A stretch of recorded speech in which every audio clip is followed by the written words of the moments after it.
Welcome back, Sentinels. Welcome back. Another episode of Black Father Sentinel, where we are changing the narrative of how fathers are depicted as well as discussed in today's society. Got a special guest in the building. So happy for this moment right here. My little man who became a big man. My junior right here. I remember the day he was born, 7 pounds, 12 ounces. Hilarious little guy. The same face that he has right now, he had that exact same face when he was smaller. Tell you a real quick funny story about this guy. I remember taking him over there by my friend's house, and he was tall when he was young. So I'm talking about 8 months. He's tall, looked like he can walk and everything, the whole nine. So I remember passing him off to my friend's girlfriend. I guess she had to run in the house or something like that. So she decided to put him down. Now, I'm posted on the car at this point, but I'm looking over. I'm like, I know she's not about to put my son down who cannot walk at all. True indeed. She tried to put him down. I ran over there so fast and just swooped him up right when he was about to fall. It was the funniest moment, one of the moments that I hold dear to my heart. So without further ado, I'd like to welcome you all, my son, my junior, Marquis Harris Jr. What's up, man? What's up? What's going on? How you feeling? I feel good. You feel good? Recent graduate, right? Yeah. How did that feel walking across that stage? I was definitely nervous. It was just like a different feeling. No doubt, no doubt. I remember when I graduated too, you definitely nervous because I don't even know how I made it there, to be honest, but you passed with flying colors, unlike myself. So we got a few questions that we wrote down that we're going to go over today, have a little father and son time. So we're going to jump right into it. The first question I'm going to ask you, right, is how would you describe me as a father?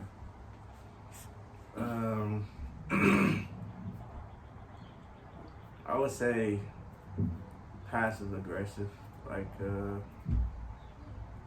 strict, because sometimes you can like be on us like hard with the rules or whatever you need us to do, or you still can have a joking side to things, and it's not always just serious. No doubt. No doubt. So was that easy for you growing up in terms of like my aggressive side, or when I'm, strict with the rules, making sure that y'all, that order, that structure, and that discipline? I know you didn't always appreciate it, but, how was that for you growing up? I mean, when you're younger, you don't really like understand stuff, like why people do the things they do, but as you get older, you just understand more, and you see like the different perspectives on things and why people or your parents raised you the way they decided to. No doubt. It's interesting because, like I told y'all before in the first video that I created, I grew up without a father, right? And so for me, that was not an option at all, right? So this is my son. He's actually the second one that was born. I'm gonna do the video with my daughter.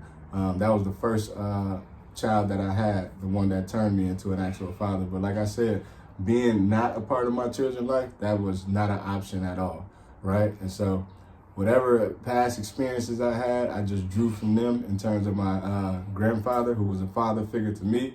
And I just tried to instill the values, the beliefs, the morals that he gave to me inside my son. Like you heard him say, like, man, it ain't no manual to this, but I did the best I can. Like he said when he was younger, at times he just really didn't understand why people do, or me specifically, why I'm doing the things that I'm doing. But you know what I'm saying, that it was definitely a means to my madness. So I definitely appreciate that. So diving right into the next question. All right, tell me about this one.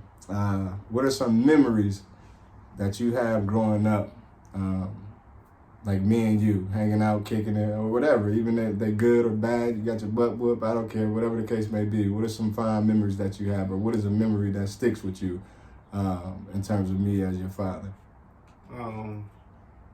My sister Malaya used to play basketball. We used to always travel by car just across the country, just to her tournaments or whatever we had to go do. It was just a fun experience. Like, we would bump the music and just vibe the whole car ride and just listen to different things and talk about different things or whatever we wanted to do at the time. No doubt. I actually remember a funny story on that. You probably remember it as well. We on the way to Kansas, or we actually coming back from Kansas. So from here to Kansas, it's an 11-hour ride. And so I'm on the way back. I'm passing out. I ain't gonna lie to you. Behind the wheel, I'm falling asleep. You can hear the little sound when you drive on that little part of the road. The zzz, zzz, zzz, zzz, zzz. But anyway, I pop up, I wake up, I get pulled over by the police. Long story short, I didn't have a driver's license at all. Asked me why I was driving to Kansas, I don't know, but my daughter had to get to that tournament, so we had to make it happen. And so police towed the car to Walmart. We were about, 3 hours into the drive, so we got a long way to go. I get to Walmart, I talk to the tow guy. He's like, man, I can't let you drive.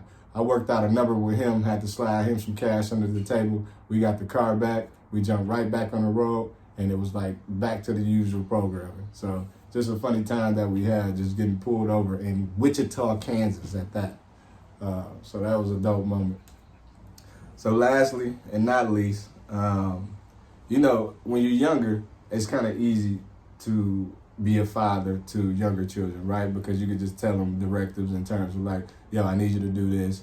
I need you to do that. And they don't really question it, right? Because like he said, they don't really know. They just, following the rules. This is what it is. Dad said to do this.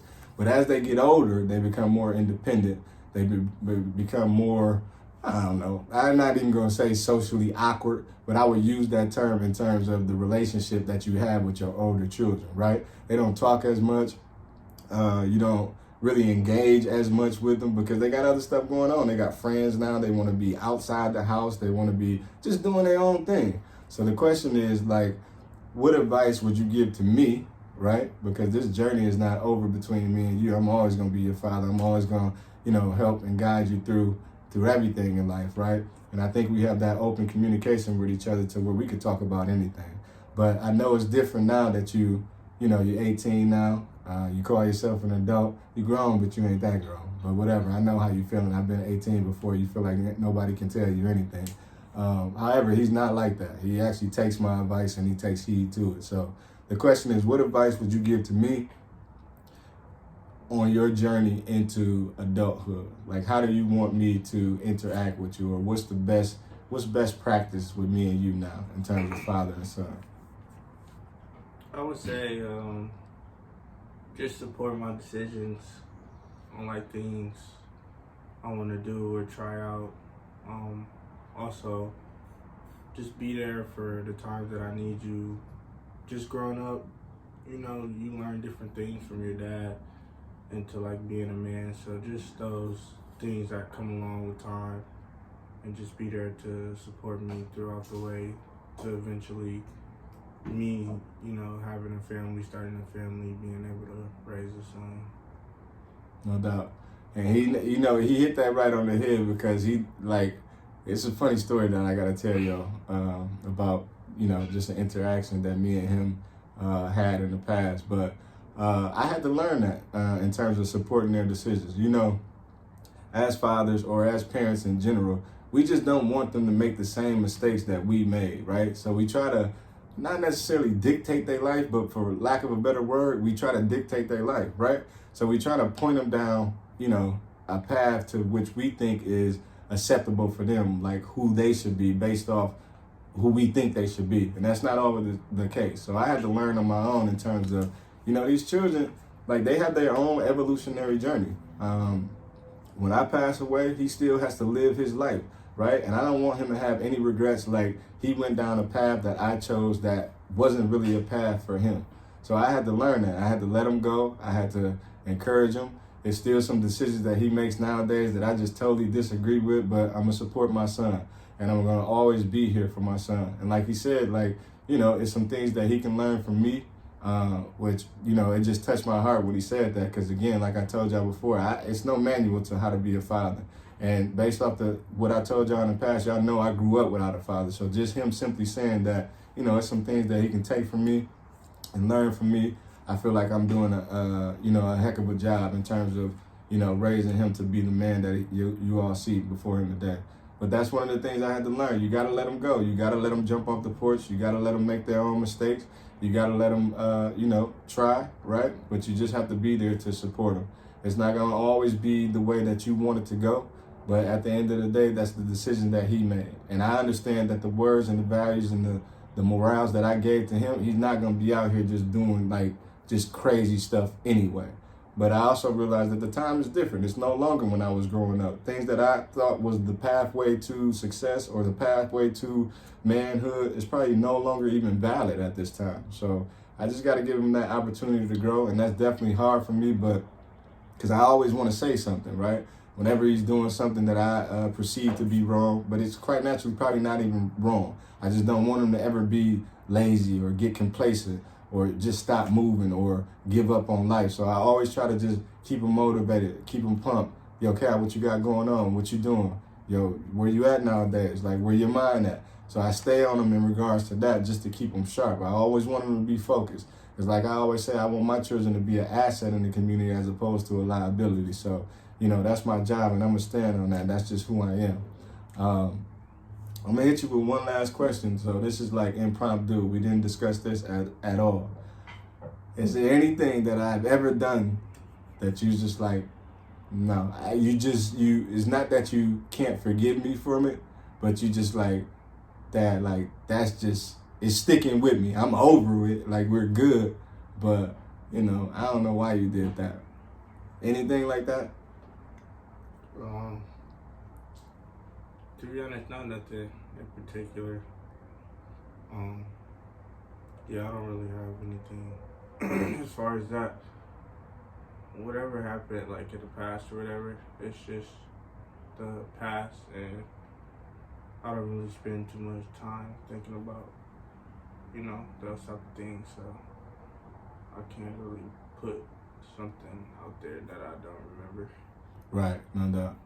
So summing that all up, it wasn't for those who thinking like, what could have possibly happened? Nothing major, but I'm tough on my boys. That's just who I am. I'm very tough on my boys. I'm taking stuff away for 2-3 months at a time. Hey, you get up out of here, get up out the house right now, and don't come back to 5 p.m. just so you doing something constructive, right? So that's just who I am. So I just wanted to ask that because I know, like, even the situation with my own father, quite naturally, it's nothing that I hold against him, but I would ask him if I ever get a chance to meet him face to face, like, yo, why did you walk away? So I just wanted to allow him this opportunity to speak on that. But again, just wrapping it all up, as you see, I'm happy. I got my oldest boy, he in from out of town. He actually lives in Arizona now for the last, 6 months, we'll say. But yeah, I'm just excited to see him, hang out with him, spend quality time with him. I love my boy. And like I said, this is my junior, so fathers who have a junior, you know how that is, right? He carries the name, right? He carries the blessing. So again, we just want to make sure that we're being conscious about what we are displaying in front of our children. So fathers, this is what it is. We standing up. We are active. We are out here. Stand up. Black Father Syndrome.